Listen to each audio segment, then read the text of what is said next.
ઘણાને સત્યનારાયણની કથામાં મળતો એ પ્રસાદ એટલો બધો ભાવ. એક પ્રસાદી લોભી ભગત સત્યનારાયણની કથામાં બરાબર 5મા અધ્યાયમાં પહોંચ્યો. પછી તો થાળ ધર્યો ભગવાનને, ગોરદાદા એને જજમાને આરતી ઉતારી અને પછી પ્રસાદ આમ ટોપિયું ભરેલું. અને ગમે તે હોય પણ સત્યનારાયણની કથાના શીરાનો સ્વાદ જ અનોખો હોય. એવું પાછું ઘરે બનાવો તો એટલી મજા નથી આવતી. એ પ્રસાદનો ટેસ્ટ કંઈક અલગ જ હોય. અહીંયા તમે આ ભંડારામાં જમશો ને એ ટેસ્ટ જ કંઈક અલગ હોય. એવો સ્વાદ ઘરે ના આવે. તો ઓલો ટોપિયું લઈને પ્રસાદ વેચવા વાળો બહાર નીકળ્યો. એટલે ગોળની ભેલીએ જેમ મકોડા જામે એમ ચારેકોરથી ભક્તો બધા જામ્યા, લાવજો લાવજો લાવજો.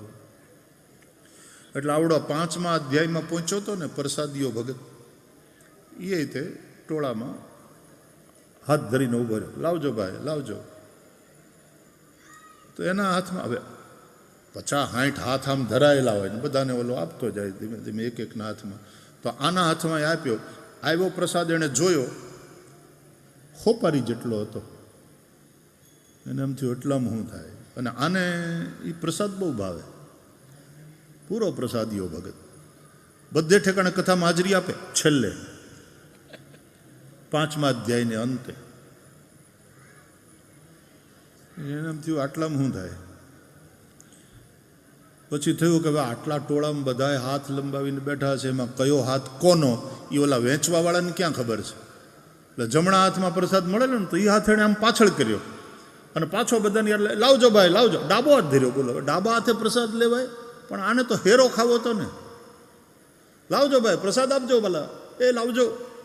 એ ઓલો બધાને વેચતા વેચતા વેચતા આની પાસે આનો વારો આવ્યો ને ત્યાં પ્રસાદ પૂરો થઈ ગયો ટોપિયામાં. તો ડાબો હાથ ધરીને ઊભો રહ્યો હતો પણ એમાં પ્રસાદ મળ્યો નહીં. જમણા હાથમાં પ્રસાદ હતો એ આમ પાછળ કરીને બેઠો ઊભો હતો ને તો કૂતર્યું આવ્યું ખાઈને વયું ગયું.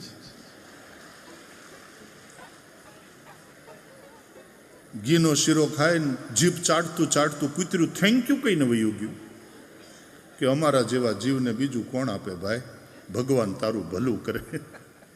કૂતર્યું આશીર્વાદ આપીને વયું ગયું.